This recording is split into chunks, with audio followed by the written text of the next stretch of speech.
എൻ്റെ പ്രിയപ്പെട്ട ഇന്ന് ഏപ്രിൽ 23 ബുധനാഴ്ച ഏറ്റു പ്രാർത്ഥിക്കുക. അമ്മേ പരിശുദ്ധ അമ്മേ, അമ്മേ പരിശുദ്ധമ്മേ, ദേവമാതാവേ, ദൈവമാതാവേ, കൃപാസനത്തിലൂടെ ഞങ്ങൾക്കും ഞങ്ങളുടെ ദേശത്തിനും അമ്മ മധ്യസ്ഥതയുടെ തന്ന എല്ലാ അനുഗ്രഹങ്ങൾക്കും കൃപകൾക്കും ഞങ്ങളിപ്പോൾ ഹൃദയം നിറഞ്ഞ നന്ദി പറയുന്നു. അമ്മേ പരിശുദ്ധ അമ്മേ, അമ്മേ പരിശുദ്ധമ്മേ, ദൈവമാതാവേ, 2004 ഡിസംബർ 7 തീയതി ഉച്ചകഴിഞ്ഞ് 2:30 കൃപാസനത്തിൽ സംഭവിച്ച അമ്മയുടെ പ്രത്യക്ഷപ്പെടലിനെക്കുറിച്ച് തിരുസഭയ്ക്ക് സമർപ്പിച്ചിരിക്കുന്ന പഠനരേഖകളുടെ സഭാത്മകമായ പഠനം ആരംഭിക്കുവാൻ ഞങ്ങൾ പ്രാർത്ഥിക്കുന്നു. അമ്മേ പരിശുദ്ധമ്മേ, ഭൂസ്വർലോകങ്ങളുടെ രാജ്ഞിയായ അങ്ങേയ്ക്ക് പ്രപഞ്ചപ്രകൃതിയെ തിരുസഭ പ്രതിഷ്ഠിക്കുവാൻ ഈ പ്രത്യക്ഷീകരണം വഴി ഇടയാക്കണമേ. പരിശുദ്ധ അമ്മേ, ജപമാല മാതാവേ, സകല പ്രാർത്ഥനയോടും ചേർത്ത് ഞങ്ങളിപ്പോൾ പ്രാർത്ഥിക്കുന്ന ഈ കുടുംബത്തിന്റെ പ്രത്യേക നിയോഗം ഏറ്റുപറ മക്കളെ.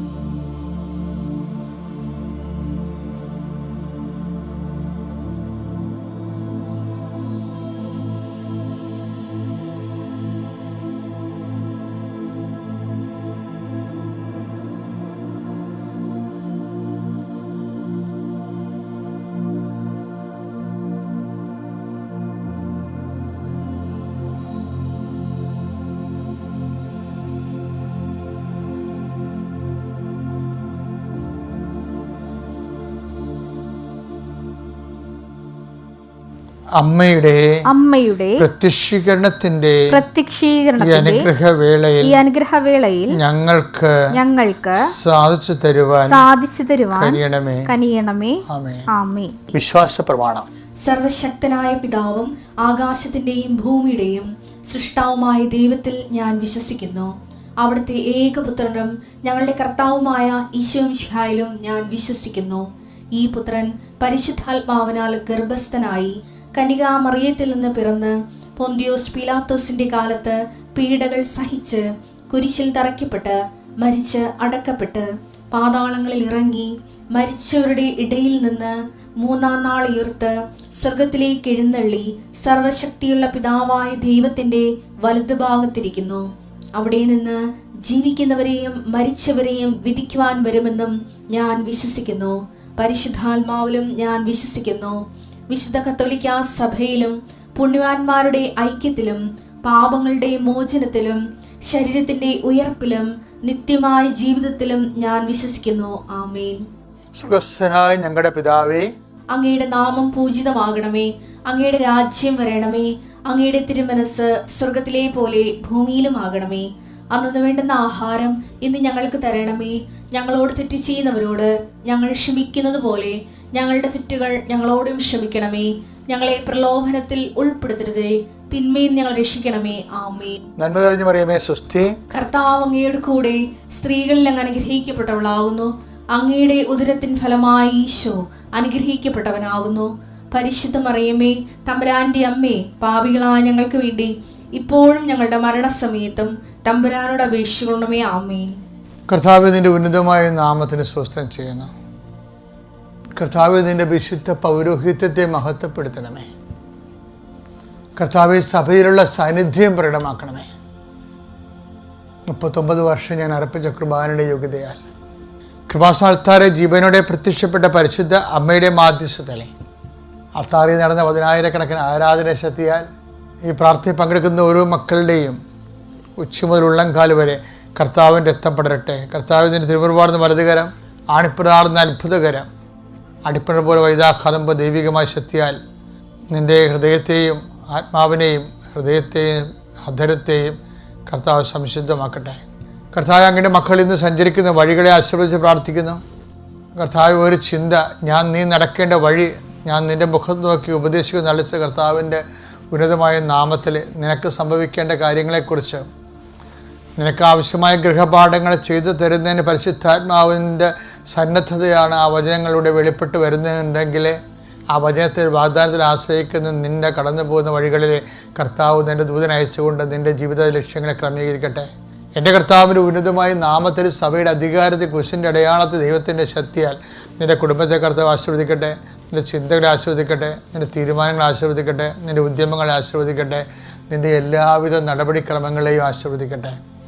നീ കണ്ടുമുട്ടുന്ന വ്യക്തികൾ ആശ്രയിക്കപ്പെടട്ടെ, സംസാരിക്കുന്ന വിഷയങ്ങൾ ആശ്രയിക്കപ്പെടട്ടെ, എഴുതുന്ന കാര്യങ്ങൾ, ഒപ്പിടുന്ന കാര്യങ്ങൾ, തീരുമാനിക്കുന്ന വിഷയങ്ങൾ എല്ലാം നിലവിലുള്ള തടസ്സങ്ങളെ കർത്താവ് എടുത്ത് മാറ്റട്ടെ. ഏതെങ്കിലും ഒരു വിഷയത്തിന് വേണ്ടിയോ വ്യക്തിയെ കാണാൻ വേണ്ടിയോ ആ വ്യക്തിയുടെ തീരുമാനങ്ങൾക്ക് നിനക്ക് അനുകൂലമായി മാറണമെന്നുണ്ടെങ്കിൽ അതിനുവേണ്ടി ആ വ്യക്തികളെ കർത്താവിൻ്റെ നാമത്തിൽ നിനക്കായി സമർപ്പിക്കുന്നു. കർത്താവ് ഇതിൻ്റെ ഉന്നതമായ നാമത്തിന് സ്വസ്ഥം ചെയ്യുന്ന കർത്താവ് ഇതിൻ്റെ വിശുദ്ധ പൗരോഹിത്യത്തിൽ മഹത്വപ്പെടുന്ന പ്രാർത്ഥിക്കുന്ന കർത്താവ്, ഭവനരഹിതരായുള്ള മക്കൾക്ക് വേണ്ടി പ്രാർത്ഥിക്കുന്നു, സ്ഥലമില്ലാത്ത മക്കൾക്ക് വേണ്ടി പ്രാർത്ഥിക്കുന്നു, സാമ്പത്തിക ബാധ്യതകൾ വിഷമിക്കുന്ന മക്കൾക്ക് വേണ്ടി പ്രാർത്ഥിക്കുന്നു, മാരകമായ രോഗം മൂലം ക്ലേശിക്കുന്നവർക്ക് വേണ്ടി പ്രാർത്ഥിക്കുന്നു, വിവിധങ്ങളായ രോഗങ്ങളാൽ വലയപ്പെടുന്നവർക്ക് വേണ്ടി പ്രാർത്ഥിക്കുന്നു, സമാധാനമില്ലാത്ത കുടുംബങ്ങൾക്ക് വേണ്ടി പ്രാർത്ഥിക്കുന്നു, പരവർത്തകന്മാരിൽ അകന്ന് കഴിയുന്നവർ, പിരിഞ്ഞു കഴിയുന്നവർ, ഒരുമിച്ച് ജീവിക്കാൻ ആഗ്രഹിക്കുന്നവർക്ക് എത്രയും വേഗം ജീവിക്കാൻ വേണ്ടി പ്രാർത്ഥിക്കുന്നു, മക്കളില്ലാത്തവർക്ക് വേണ്ടി പ്രാർത്ഥിക്കുന്നു. കർത്താവ് ഓരോരോ ജീവിത ആവശ്യങ്ങൾ, ജീവിത യാപനങ്ങൾ, അതിൻ്റെ സാങ്കേതിക തടസ്സങ്ങൾ, നിയമ തടസ്സങ്ങൾ, അതുപോലെ തന്നെ കോടതിയിൽ അകപ്പെട്ടിരിക്കുന്ന വിഷയങ്ങൾ, സ്റ്റേഷനിൽ അകപ്പെട്ടിരിക്കുന്ന വിഷയങ്ങളുടെ മേലെല്ലാം ദൈവികമായ ഇടപെടലുണ്ടാകാൻ വേണ്ടി പ്രാർത്ഥിക്കുന്നു. എൻ്റെ കർത്താവിൻ്റെ ഉന്നതമായ നാമത്തിൽ പരീക്ഷയുടെ റിസൾട്ട് പ്രതീക്ഷിക്കുന്നവരെ, റിവാലുവേഷനെ കൊടുത്തിട്ടുള്ളവരെ, നിൻ്റെ ഉപരിപഠനത്തിനും ഉപരി ജീവിതത്തിനും ആവശ്യമായ യോഗ്യത നേടാൻ ആവശ്യമായ എല്ലാ സംവിധാനങ്ങളുടെ മേലും ദൈവികമായ കൃപ ആവസിക്കണമെന്ന് പ്രാർത്ഥിക്കുന്നു. എൻ്റെ കർത്താവിൻ്റെ ഉന്നതമായ നാമത്തിൽ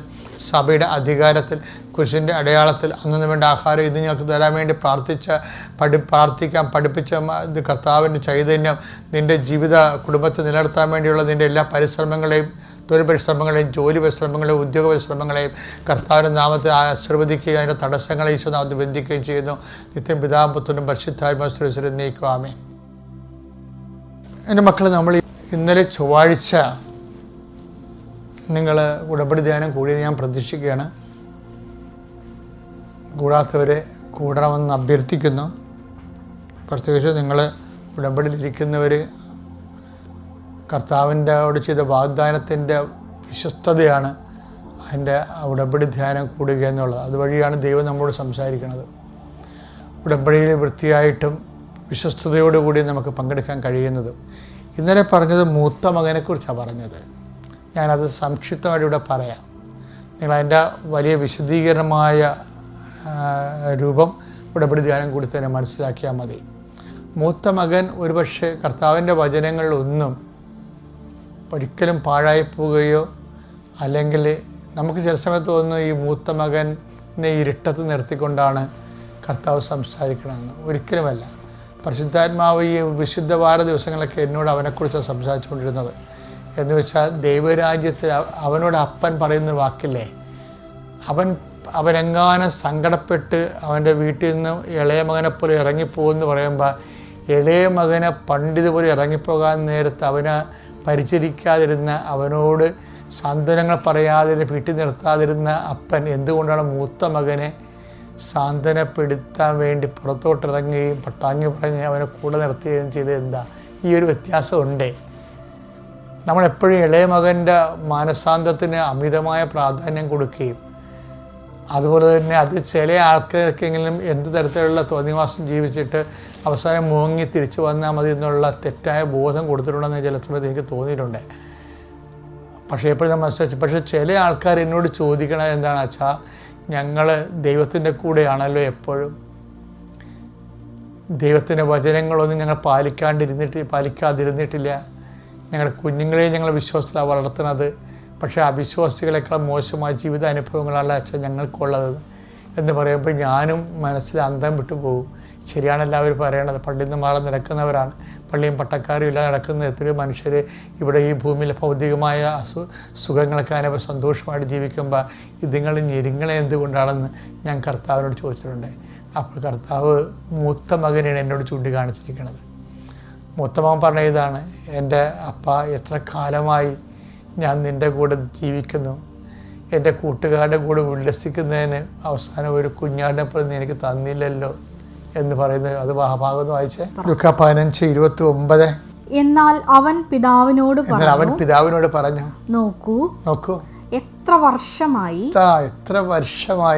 ഞാൻ നിനക്ക് ദാസ്യവേല ചെയ്യുന്നു. ഒരിക്കലും നിന്റെ കൽപ്പന ഞാൻ ലംഘിച്ചിട്ടില്ല.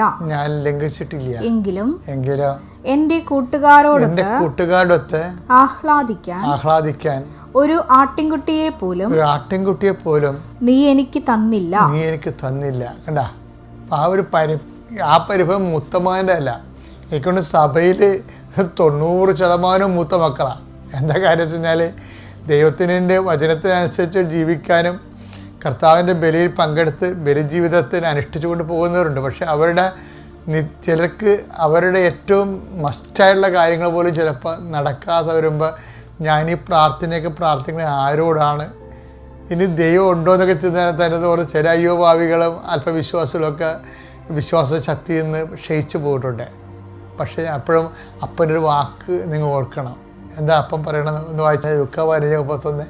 അപ്പോൾ പിതാവ് പറഞ്ഞു, മകനെ നീ എപ്പോഴും എന്നോട് കൂടെ ഉണ്ടല്ലോ. എനിക്കുള്ളതെല്ലാം നിന്റേതാണ്. അപ്പൊ എനിക്കുള്ളതെല്ലാം എന്ന് പറഞ്ഞാൽ എന്താണെന്നറിയാവോ? അതിൻ്റെ അത് നിത്യതയാണ് ഉദ്ദേശിക്കുന്നത്. നമ്മൾ എപ്പോഴും ശ്രദ്ധിച്ച് നോക്കേണ്ട കാര്യം എന്ന് വെച്ച് കഴിഞ്ഞാൽ നമ്മൾ കേൾക്കുന്ന പ്രാർത്ഥനയുണ്ട്, കേൾക്കപ്പെടാത്ത പ്രാർത്ഥനയുണ്ട്. 2 തരം പ്രാർത്ഥനയുണ്ട്. ഇപ്പം നമ്മുടെ ജീവിതത്തിലുള്ള ആവശ്യങ്ങളിൽ നമ്മൾ 10 കാര്യം ചോദിച്ചാൽ ചിലപ്പോൾ 5 നടക്കും, 5 നടക്കത്തില്ല. 5 നടക്കാതിരിക്കണമെന്നല്ല സംഭവം. 5 നടക്കുന്നത് ക്യാഷ് ആൻഡ് കൈൻ്റെ ഭൗതികമായ നിലനിൽപ്പിന് വേണ്ടിയുള്ള കാര്യങ്ങളാണ് നമ്മൾ ദൈവത്തോട് പ്രാർത്ഥിക്കുന്നത്. അല്ലെങ്കിൽ ആരെങ്കിലും വലിയ ആധ്യാത്മികമായിട്ട് വലിയ താമസന്മാരെപ്പോലെ നിത്യതയും പ്രാർത്ഥിച്ചുകൊണ്ടിരിക്കും. ഇല്ല, ഓരോരുത്തന്മാർ പ്രാർത്ഥിക്കുന്നത് അവരുടെ ജോലി, അവരുടെ മക്കളുടെ വിദ്യാഭ്യാസം, ഇങ്ങനെയുള്ള ഈ ചാകുമ്പോൾ തീരണ കാര്യങ്ങളൊക്കെയാണ് ചോദിക്കുന്നത്. അപ്പോൾ അതുകൊണ്ട് തന്നെ പല ചോദ്യങ്ങൾക്കും ചില സമയത്ത് നിത്യതയ്ക്ക് വേണ്ടിയുള്ള പ്രത്യേകമായ നിക്ഷേപമില്ലാത്ത കാരണം ദൈവം ചില പ്രാർത്ഥനകൾ റിസർവ് ചെയ്ത് കളയും. അത് കേൾക്കാത്തതല്ല, അത് റിസർവ് ചെയ്യണതാണ്. എങ്ങോട്ട് റിസർവ് ചെയ്യണം? നിത്യതയ്ക്ക് വേണ്ടി. അപ്പോൾ പലപ്പോഴും ഓർക്കേണ്ടത് നിൻ്റെ നിത്യത എന്ന് പറയുന്നതും എന്താണ്? കേൾക്കപ്പെടാത്ത പ്രാർത്ഥനയാണ്. അതാണ് അപ്പം പറയണത്. കാര്യം ആ വാക്ക് ഉപയോഗിക്കണത് തന്നെ, എൻ്റെ പ്രലോഭനങ്ങളിൽ എന്നോട് കൂടെ ഉണ്ടായിരുന്നവരാണ് നിങ്ങൾ. ആ വാക്കിൻ്റെ കൂടെ ഇത് ചേർത്ത് വെക്കേണ്ടതാണ്. എൻ്റെ മകനെ നീ എപ്പോഴും എന്നോട് കൂടെ ഉണ്ടല്ലോ എന്ന് പറയണത് ജീവിത ക്ലേശങ്ങളെ ചില സമയത്ത് ദൈവത്തിൻ്റെ കൂടെ തന്നെ കർത്താവിൻ്റെ പീഡാസങ്ങളെ കൂട്ടിവെച്ചുകൊണ്ട് നമ്മൾ ജീവിക്കുമ്പോൾ നമ്മൾ ദൈവത്തിൻ്റെ കൂടെയാണെന്നുള്ള അർത്ഥമാണ് ബൈബിൾ നൽകുന്നത്. ലുക്കാ 22:28. എൻ്റെ പരീക്ഷകളിൽ എന്നോട് കൂടെ നിരന്തരം ഉണ്ടായിരുന്നവരാണ് നിങ്ങൾ. എൻ്റെ പിതാവ് എനിക്ക് രാജ്യം കൽപ്പിച്ചു തന്നിരിക്കുന്നത് പോലെ ഞാൻ നിങ്ങൾക്കും തരുന്നു. അപ്പൊ ഇത് തന്നെയാണ് മൂത്ത മകനോട് ഈശോ പറയണത്. നീ എൻ്റെ മകന് എപ്പോഴും നീ എന്നോട് കൂടിയാണല്ലോ. അതാണ് നിരന്തരം എന്നോടുകൂടി ഉണ്ടായിരുന്നവരാണ് നിങ്ങൾ. അപ്പം എപ്പോഴും നിരന്തരം ക്യാഷ് ആൻഡ് കൈൻഡ് നമുക്കൊന്നും കിട്ടിയില്ലെങ്കിലും നമ്മൾ ദൈവത്തിൻ്റെ കൂടെ വിശ്വസ്തരായി നിൽക്കുമ്പോൾ എന്താ സംഭവിക്കുന്നത്? എൻ്റെ പിതാവ് എനിക്ക് രാജ്യം കൽപ്പിച്ച് നൽകുന്ന പോലെ ഞാനും നിങ്ങൾക്ക് നൽകുന്നു. നിത്യത അവകാശം ഓഹരിമാക്കുന്നതിന് വേണ്ടിയാണ് അനുദിന കാര്യങ്ങൾ ചില സമയത്ത് റിസർവേഷൻ വരണത്. ദൈവത്തിൻ്റെ ഇടപെടൽ റിസർവേഷൻ. അപ്പോൾ നിങ്ങൾ സന്തോഷിക്കുകയും ചെയ്യണം, നന്ദി പറയുകയും ചെയ്യണം. എന്താണ്? ഞാൻ കൊതിച്ചു തന്നില്ല, ആശിച്ചു തന്നില്ല, പക്ഷേ കർത്താവ് ആശിച്ചേക്ക് തന്നു. അതെൻ്റെ നിത്യജീവിതമാണ്. എൻ്റെ പ്രലോഭനങ്ങളിൽ എന്നോട് കൂടി ഉണ്ടായിരുന്നവരാണ് നിങ്ങൾ.